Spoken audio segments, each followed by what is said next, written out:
Hello guys, welcome back to our YouTube channel automation roots. आज हम इस video में बात करने वाले हैं कुछ ऑटोकैड इलेक्ट्रिकल को इंस्टॉल करने के वक्त कुछ इश्यूज आते हैं, जैसे आपको स्क्रीन पर दिख रहा है। ये इशू अक्सर आता है आपके इंस्टॉलेशन के टाइम, और जो भी बच्चे इंस्टॉल करते हैं उसको बहुत ही मतलब दिक्कत से गुजरना पड़ता है। बहुत सारे यूट्यूब वीडियोस देखते हैं, फिर भी ये सॉल्यूशन नहीं मिल पाता है। ओके। और इस रिलेटेड पूरे यूट्यूब में एक भी प्रॉपर तरीके से वीडियो नहीं डाला गया है। बहुत ही रिसर्च करने के बाद मैं एक प्रॉपर वीडियो बना रहा हूँ, और आई होप आपको इस वीडियो को देखने के बाद आपका ज़रूर सॉल्यूशन इसके रिलेटेड मिल जाएगा। ओके।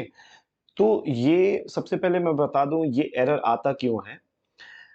होता क्या है कि जब हम ऑटोकैड इंस्टॉल करते हैं तो हमारे लैपटॉप में already Microsoft Access database engine जो है वो 32 बिट का इंस्टॉल रहता है जब आप नए लैपटॉप परचेस करते हैं। लेकिन ऑटोकैड मांगता क्या है, ऑटोकैड मांगता है 64 बिट वर्जन का माइक्रोसॉफ्ट एक्सेस डेटाबेस इंजन। तो इसकी सॉल्यूशन ये है कि सबसे पहले आप जो आपके लैपटॉप में existing Microsoft Access database engine है उसको आप अनइंस्टॉल करें, और गूगल से आप 64 बिट वाला डाउनलोड करें और उसको इंस्टॉल कर लें। इंस्टॉल करने के बाद आप देखोगे तो आपका ऑटोकैड का इलेक्ट्रिकल सॉफ्टवेयर बहुत ईजिली इंस्टॉल हो जाएगा। ओके। तो मैं वीडियो शुरू करने से पहले आप लोगों से रिक्वेस्ट करूंगा कि जो भी हमारे चैनल पे नए हैं प्लीज हमारे चैनल को जरूर सब्सक्राइब कीजिएगा, और वीडियो पसंद आए तो जरूर एक लाइक दीजिएगा। ओके। तो मैं यहाँ वीडियो शुरू करता हूँ। सबसे पहले मैं बताता हूँ कि ये जो माइक्रोसॉफ्ट एक्सेस डेटाबेस इंजन है, पहले इसको अनइंस्टॉल कैसे करेंगे जो 32 बिट का ऑलरेडी है। इसके लिए आपको क्या करना है, आप अपने कंट्रोल पैनल पे जाए। कंट्रोल पैनल ओपन होने के बाद आप प्रोग्राम्स एंड फीचर्स में जाएं, और उसके बाद यहां आप सर्च करें डेटाबेस। डेटाबेस ये देखें, ये जो एग्जिस्टिंग है आप इसको क्या करना, अनइंस्टॉल कर देना। आपको अनइंस्टॉल का ऑप्शन ऊपर ही दिख रहा है, या राइट क्लिक करके आप अनइंस्टॉल कर सकते हैं। मैं अभी अनइंस्टॉल नहीं करूंगा क्योंकि ऑलरेडी मैंने अनइंस्टॉल करके 64 बिट को इंस्टॉल कर लिया है। तो आप इसको क्या करना, पहले अनइंस्टॉल कर लेना। उसके बाद सेकेंड स्टेप आपका क्या रहेगा, आप नेट पर जाए गूगल पे। मैं यहाँ नेट कनेक्ट कर लेता हूँ।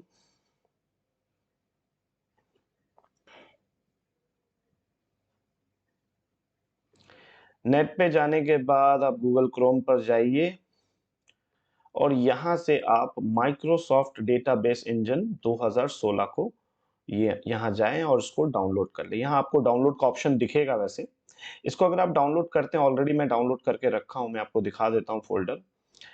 अगर आप इसको डाउनलोड करते हैं तो आपको ऐसे दो फाइल जो है मतलब डाउनलोड होकर दिखेगा। एक में 64 लिखा है और एक में कुछ नहीं लिखा है। तो जो जिसमें कुछ नहीं लिखा है वो 32 बिट का है। तो आपको उसको इंस्टॉल नहीं करना है क्योंकि ऑलरेडी था तो आपने उसको अनइंस्टॉल कर दिया। ओके। तो आप क्या करना, 64 बिट वाले जो है उसको आप क्या करो, इंस्टॉल कर लो। इंस्टॉल करने के लिए राइट क्लिक करें और रन एज एडमिनिस्ट्रेटर पे जाके आप नॉर्मल इंस्टॉलेशन है, एक दो स्टेप है, आगे बढ़े और इंस्टॉल फिनिश कर दें। उसके बाद आप जाएं अपने ऑटोकैड इलेक्ट्रिकल सॉफ्टवेयर पे, जहां भी आपने फोल्डर पे रखा है। मैंने यहाँ रखा है डी में, और सेटअप पे जाके आप राइट क्लिक करें। अभी मैंने इंस्टॉल वैसे किया नहीं है, बस मैंने इशू को रिजॉल्व किया है। प्रॉब्लम को सॉल्व करने के बाद अब मैं प्रॉपर आपको दिखाने जा रहा हूँ कि ऑटोकैड इंस्टॉल कैसे हो रहा है। ठीक है।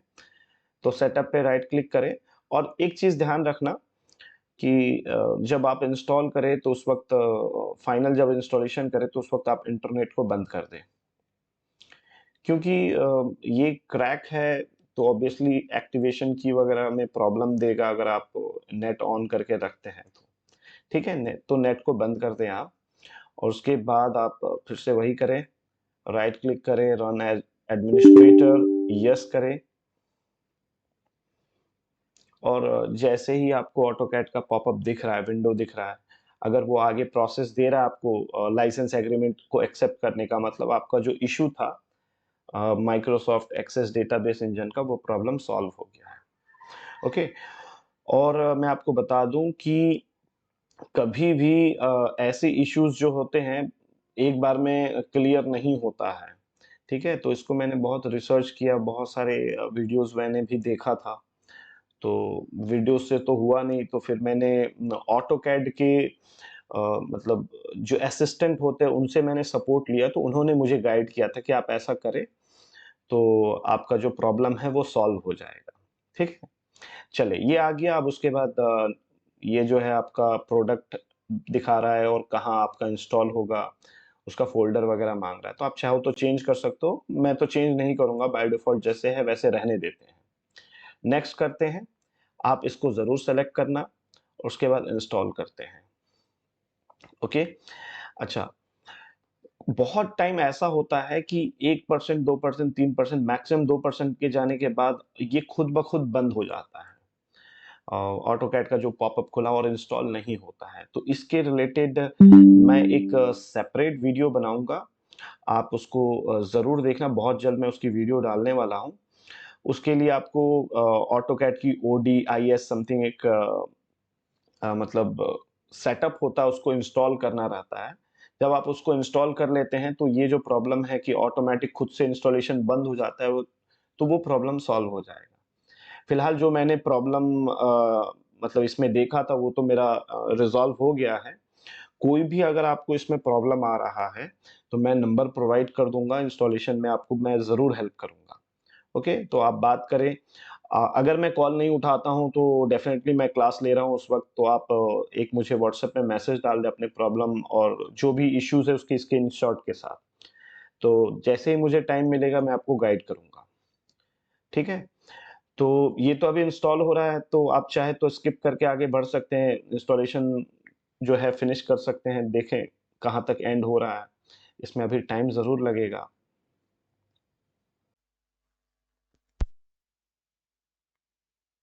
तो गाइज़ यहाँ हमारा इंस्टॉलेशन जो है कंप्लीट हो चुका है और आप देख सकते हैं पीछे जो है ऑटोकैड इलेक्ट्रिकल का ये आइकन आ गया है, जिससे आप ऑटोकैड इलेक्ट्रिकल ओपन कर सकते हैं। तो मैं यहाँ इसको स्टार्ट करता हूँ, स्टार्ट पे क्लिक करते हैं अगर आप, तो आपकी जो ऑटोकैड है अब ये ओपन हो जाएगा। तो ओपन करने के बाद मे बी लाइसेंस वगैरह माँगता है, तो मैं उसको क्रैक करने का भी मैं आपको बताऊँगा कि कैसे क्रैक होगा। ये ओपन होने दीजिए आप। और बाई चांस अगर आपको लाइसेंस अभी फ़िलहाल अगर देखिए जैसे अभी सीरियल नंबर और कुछ माँग रहा है, तो अगर आप इसको क्रॉस करते हैं और कुछ दिन तक तो आप यूज़ कर लेंगे। देखिए ये लाइसेंस मैनेजर नॉट फंक्शनिंग ऐसा कुछ इश्यू आ रहा है। तो आप क्या करना, मैं आपको सॉल्यूशन दे दे रहा हूँ, इसको आप, ये बंद हो गया। और जो आपने आपके पास जो ऑटो कैड वाला फ़ोल्डर है, मैं आपको दिखाता हूँ। ओके, ऑटो कैड, इसमें आप जाते हैं तो आपको इसमें क्रैक का एक ऑप्शन दिख रहा है। इसमें आपको एक फ़ाइल है ऑटोकैड EXE, इसको आप कॉपी करें कंट्रोल C और आप अपने C फ़ोल्डर में जाएँ, अपने सिस्टम के प्रोग्राम फाइल्स में जाएँ। 2 प्रोग्राम फाइल्स है, एक प्रोग्राम फाइल्स x86 दिख रहा है और एक नॉर्मल प्रोग्राम फाइल्स। इसमें आप जाएँ, ऑटोडेस्क पे जाएँ और ऑटोकैड 2023 पर जाएँ और यहाँ जो आपने कॉपी किया था, आप उसको ऐसे करके कंट्रोल V करें। तो यहाँ रिप्लेस का ऑप्शन आ रहा है, तो आप इसको रिप्लेस कर दें। कोई बात नहीं है, अगर ऐसा कुछ ऑप्शन आ रहा है तो आप इसको कंटिन्यू कर दें, स्किप मत करना। ठीक है? वो रिप्लेस हो चुका है और अब मैं इसको क्रॉस करता हूँ, अब मैं ऑटोकैड को ओपन करता हूँ।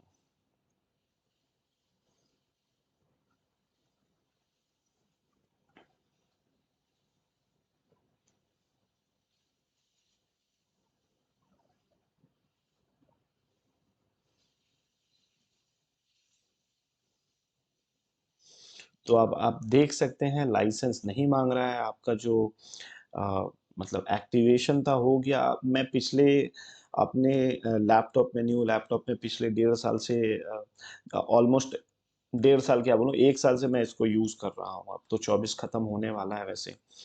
तो मुझे अभी तक कोई इश्यू नहीं आया, कोई लाइसेंस का प्रॉब्लम नहीं आया। मैं कंटिन्यू इसको यूज़ करता हूँ, अपनी क्लासेस लेता हूँ तो।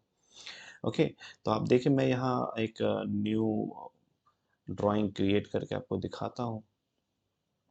ओके, यहाँ से कोई टेम्पलेट माँग रहा है तो मैं कोई भी टेम्पलेट सेलेक्ट कर लूँ। जैसे कि ये ऑटोकैड इलेक्ट्रिकल, इसको मैं ओपन करता हूँ। तो आप देखिए आपकी ईज़िली जो है आपने ऑटोकैड को इंस्टॉल भी कर लिया, एक्टिवेट भी कर लिया और आपकी जो इश्यू आ रहे थे, वो भी इश्यू रिज़ॉल्व हो गया। बाई चांस अगर आपको कोई भी प्रॉब्लम आ रहा है इंस्टॉलेशन में, तो मैं नंबर ऑब्वियसली प्रोवाइड किया हूँ, तो आप उस पे कॉल या मैसेज मैसेज करके आप जानकारी ले सकते हैं। और जो भी हमारे नए सब्सक्राइबर हैं और जो भी हमारे पुराने सब्सक्राइबर हैं, जो अभी तक ऑटोमेशन की ट्रेनिंग के रिलेटेड सोच रहे हैं, लेकिन अभी तक किए नहीं हैं, तो मैं आपको बता दूँ हमारे जो कंप्लीट ऑटोमेशन की ट्रेनिंग जो है 3 एंड हाफ मंथ की है, जिसमें हम complete panel wiring, PLC program करना, अलग-अलग वेंडर्स की पीएलसी है, सीमेंस, मित्सुबिशी, एलन ब्रेडली की लेटेस्ट सेटअप हमने रखा है, स्नाइडर है, डेल्टा है, पैनासोनिक है, सारे अच्छे वेंडर्स हैं जो मार्केट्स में मतलब ज़्यादातर यूज़ हो रहा है। और इसकी पीएलसी हो गई, कंप्लीट पैनल वायरिंग हो गया और एचएमआई डिज़ाइन, जितने मैं वेंडर्स बता रहा हूँ, सारे वेंडर्स की अपनी-अपनी एचएमआई मैंने रखा है अपने इंस्टीट्यूट पर। तो अगर आप यहाँ से सीख के जाते हैं, तो डेफ़िनेटली सारे एचएमआईज़ पर आप हाथ साफ़ कर कर जाएँगे। और देन हमारे पास 7 से 8 वेंडर की आपको ड्राइव मिलेगी, कंप्लीट ड्राइव की कमिशनिंग आपको सिखाया जाएगा। वेदर आप ड्राइव को कंट्रोल पैनल के थ्रू कंट्रोल वायरिंग के थ्रू ऑपरेट करें, कीपैड से ऑपरेट करें या पीएलसी में प्रोग्राम लिखकर ऑपरेट करें। और हमारे यहाँ ऐसा है सीन कि आप किसी भी पीएलसी से किसी भी ड्राइव को आप ऑपरेट कर सकते हैं और एचएमआई स्क्रीन में डिज़ाइन कर सकते हैं ड्राइव की ऑपरेटिंग स्क्रीन। मतलब ड्राइव को हम ऑब्वियसली पीएलसी प्रोग्राम लिखेंगे ड्राइव को कंट्रोल करने के लिए और एचएमआई में उसका स्क्रीन बनाएँगे कंट्रोल करने के लिए। और ड्राइव की कोई भी डेटा हो मतलब मोटर कितना करंट कंज़्यूम कर रहा है, कितने आरपीएम में अभी मोटर रोटेट कर रहा है और मतलब आउटपुट फ्रीक्वेंसी क्या है, सप्लाई वोल्टेज क्या है, डीसी बस वोल्टेज क्या है, ये सारा डेटा जो है हम ऑब्वियसली पीएलसी पर लेकर एचएमआई या स्काडा स्क्रीन पर हम दिखा सकते हैं। और ऐसी भी फैसिलिटीज़ है कि एक पीएलसी से मल्टीपल वीएफडी हम ऑपरेट कर सकते हैं। तो एचएमआई पे आप एक स्क्रीन पे आप एलन ब्रेडली की वीएफडी ऑपरेट कर रहे हैं, दूसरे स्क्रीन से आप सीमेंस का, तीसरे से डेल्टा, मित्सुबिशी, आप कोई भी ड्राइव लेकर आएँ, आपको ईज़िली आप उस पे चीज़ें सीख सकते हैं। और ऑलमोस्ट मैं अपनी ट्रेनिंग में मतलब ऑलमोस्ट सारे वेंडर्स जो अच्छे वेंडर्स हैं उसको मैंने मतलब मैं कवर करता हूँ। तो आपको फिर दूसरे जगह इसके रिलेटेड फिर सोचना नहीं पड़ेगा कि मेरा कुछ छूट गया। और यहाँ हमारे यहाँ से ट्रेनिंग करते हैं ऑब्वियसली, तो आपका ड्राइव का कांसेप्ट जो ऑब्वियसली क्लियर हो जाएगा। कोई भी ड्राइव आपके सामने आता है तो उसपे आप क्लाइंट को या कंपनी को ना नहीं बोलोगे कि मैं नहीं कर पाऊँगा, कर लोगे क्योंकि आप चीज़ें यहाँ से सीख रहे हो। ओके, देन इंस्ट्रूमेंट्स पे हम काम करना सिखाते हैं। इंस्ट्रूमेंट्स पे ज़्यादातर जो इंस्टीट्यूट है, मैं किसी पर्टिकुलर इंस्टीट्यूट का नाम नहीं लूँगा। ज़्यादातर 3 महीने की जो ट्रेनिंग है, थ्योरी बहुत पढ़ाते हैं और डीआई पे, डिजिटल पे ज़्यादा काम कराते हैं, एनालॉग पे काम नहीं करवाते हैं। तो इसको ध्यान में रखते हुए मैंने अपने इंस्टीट्यूट पे एनालॉग इंस्ट्रूमेंट्स भरपूर रखा है, चाहे प्रेशर हो, टेम्परेचर हो, लोड मेज़रमेंट हो, एनर्जी मेज़रमेंट हो, ये सारा जो है डेटा आप ईज़िली एनालॉग वैल्यूज़ जो है आप आराम से पीएलसी पर लेकर एचएमआई या स्काडा पे दिखा सकते हैं। ओके, और कंप्लीट एनालॉग इंस्ट्रूमेंट्स का आपको कांसेप्ट दिया जाएगा कि एक्चुअल में एनालॉग वैल्यूज़ हम पीएलसी पर ट्रांसफ़र कैसे करते हैं। ओके, और देन स्काडा मैं बता दूँ स्काडा को और मैं सर्वो ड्राइव को स्काडा को मैंने 2 पार्ट में डिवाइड करके रखा है ट्रेनिंग का। एक बहुत ही एडवांस लेवल है जिसमें हम एक्चुअल रिपोर्टिंग का काम करते हैं। तो जो भी बच्चे ट्रेनिंग कर रहे हैं कंप्लीट ट्रेनिंग तो लास्ट का जो स्काडा का पार्ट होता है उसको मैं जो एडवांस वर्ज़न वाला मतलब कोर्स को परचेज़ किए हैं तो मैं उनको सेपरेटली बैठाकर स्काडा की रिपोर्टिंग सिखाऊँगा। स्काडा पूरा रहेगा लेकिन रिपोर्टिंग का जो पार्ट है वो उनको अलग से ट्रेनिंग दिया जाएगा। उनको प्रॉपर पूरे ग्रुप के साथ नहीं दिया जाएगा। जो उसके पे करते हैं उन्हीं को सिखाया जाएगा। और सर्वो ड्राइव भी हमारे पास है, सर्वो मोटर भी है और सर्वो ड्राइव को आप पीएलसी में प्रोग्राम लिखकर एचएमआई स्क्रीन से ऑपरेट करें या सर्वो ड्राइव को उसकी जो भी कमीशनिंग हो उसको सॉफ्टवेयर के थ्रू आप उसका पैरामीटर्स वगैरह कॉन्फ़िगर करके आप सॉफ्टवेयर से भी ऑपरेट कर सकते हैं। तो ए टू ज़ेड आपको सर्वो ड्राइव के रिलेटेड बताया जाएगा। ओके। और मैं यहाँ वीडियो को एंड करूँगा। नंबर प्रोवाइड कर दे रहा हूँ, आप बात करें हमसे और अपने डाउट्स को क्लियर करें। Okay, thank you so much video को एंड तक देखने के लिए। जय हिंद, जय भारत।